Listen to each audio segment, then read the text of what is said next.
Stop number 2 on the U.S. Cyclocross World Cup adventure with Dizzle was in Fayetteville, Arkansas on Wednesday for the second round of the UCI World Cup Series. This is also the future site of the 2022 World Championships. Here's how it went down.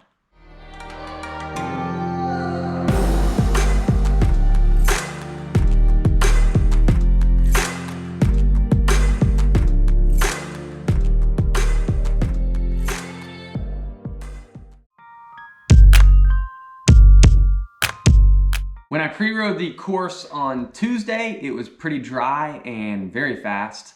But as you might already know, this was not at all what race day conditions were going to be like. When asked about the course, my initial thought is that it's unlike any other cross course I've ever raced. I think the main reason that is because most of the course is man-made.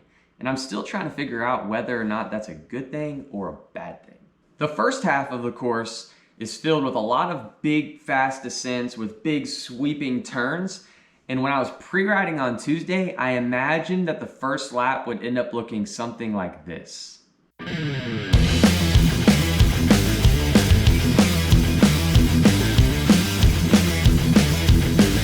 Pretty early in the lap, you hit this really big descent with 5 or 6 big, sweeping, slalom-like turns. And then you basically turn and go right back up the hill.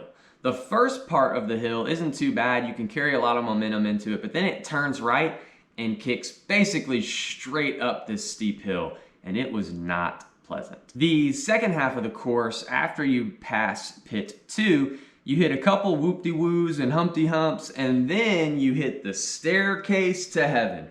And I'd imagine that whoever designed this part of the course was one of those kids that just ate their dessert as fast as they could. Because it took us like a minute to climb up all these stairs, and then we turned left and dropped all of that elevation in about 2 seconds. Bro, I want to savor my dessert. Come on.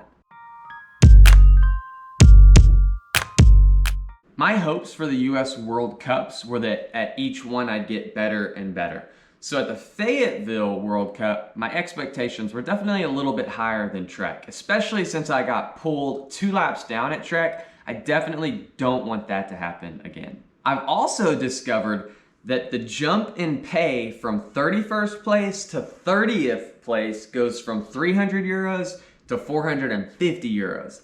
That's a pretty big jump in pay. So that is definitely on my mind as I go into Fayetteville with the top 30 as my goal. During my pre-ride on Tuesday, I felt like the course was definitely a fitness-focused kind of course, which I felt good about. There weren't any technical sections that required a ton of skill.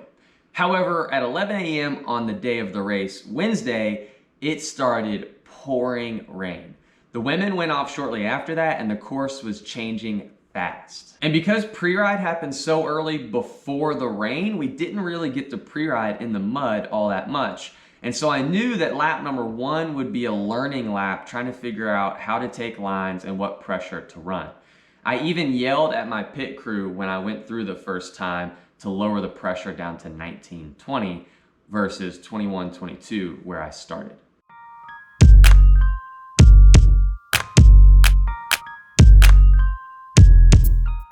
I started on the 4th row once again and didn't have a stellar start. For most of the first lap, I was pretty much near the back of the field. It doesn't feel this way when I'm racing. I feel like I'm doing pretty good, but then I go back and watch the replay and I'm basically in dead last. I gotta work on this.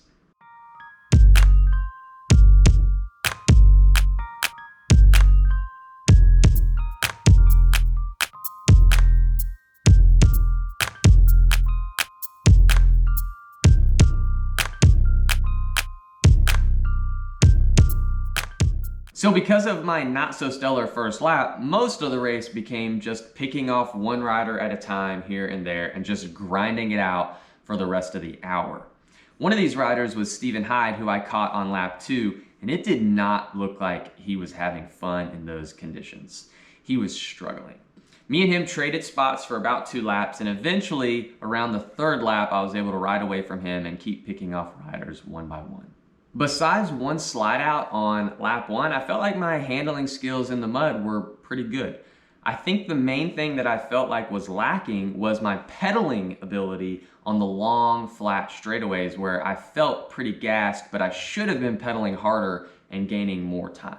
My last 2 laps was when I felt like things were really starting to come together. I really started to dial in those high-speed, foot-out turns in the muddy slalom part of the track. And I also felt like, unlike other riders, I was hitting that big climb in the middle of the course pretty consistently every lap. This course was taking casualties. What I mean by that is that when riders hit the wall, they really hit the wall. If you don't believe me, check out the last lap of the women's race where Mariana Vos went from sitting solidly in 2nd place to not even finishing on the podium in a matter of 1 lap. This seemed to happen to quite a few of the men as well. When I passed guys, it didn't even seem like they had the legs to get on my wheel and keep pace with me. This happened early for some riders like Scott McGill and Stephen Hyde, but it happened late for a couple riders like Brandon Fix and Ben Frederick, who I didn't even pass till the very last lap. With about 2 or 3 laps to go, I was sitting in 32nd or 33rd place and had my eyes set on top 30. So in those last couple laps, I really put in some digs, passed a few riders, and came across the line in, you guessed it, 30th place. Payday. My first big takeaway from this weekend is to prepare for the worst. I could have definitely been a little more prepared for the muddy conditions. I only had 2 sets of mud tires and both of them were tubulars, and during pre-ride, I double rolled both my tires at the same time. I mean, who does that? I blame my mechanic. I even have 1 set of tubeless wheels that I bought with the intention of having as a backup mud set. However, I failed to even pack my mud tires for those wheels, and so they were useless. Luckily, when I was walking back, I ran into a good friend of mine, Sam Young, and asked him if he had a spare set of wheels. And he did. They were at his hotel room. So after a quick little spin down to his hotel room, snagged some wheels, got them on my bike, I was back to 2 sets of muds and feeling pretty good for the race. Thank you, Sam. You're a lifesaver. Main point, be prepared. My second big takeaway from this race is to get hyped. I wasn't quite feeling ready to race, especially after rolling both my tires and then the torrential downpour that happened upon us. And to be quite honest, I don't think I ever really was hyped. Between all of the travel, the fatigue, and just the stress of all the World Cups, I found myself abnormally calm on the start line. This is referred to as arousal state. You want to be properly aroused before your race for optimal performance. If you are under aroused, you'll lack that motivation and that drive to really push yourself. If you're over aroused, all of those extra nerves can tend to cause GI distress in your stomach.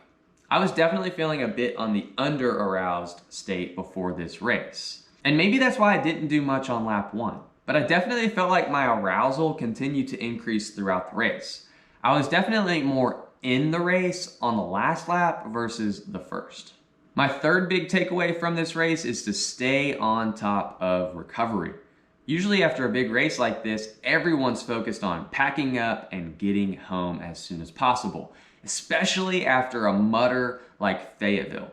After I had finally washed my whole self off with water hose and cleaned both my bikes, I was just clean enough to put on some regular clothes and get in the car to drive home, but decided to put on some clean bibs and jump on the trainer for a 15-minute cool down spin. With 2 more races in the next 4 days, recovery is going to play an important role in continued performance.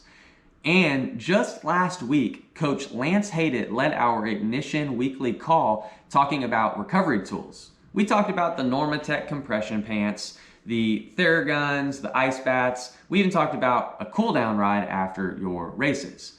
And of all these recovery tools, it came out to show that recovery spins are the most effective post-effort recovery tool.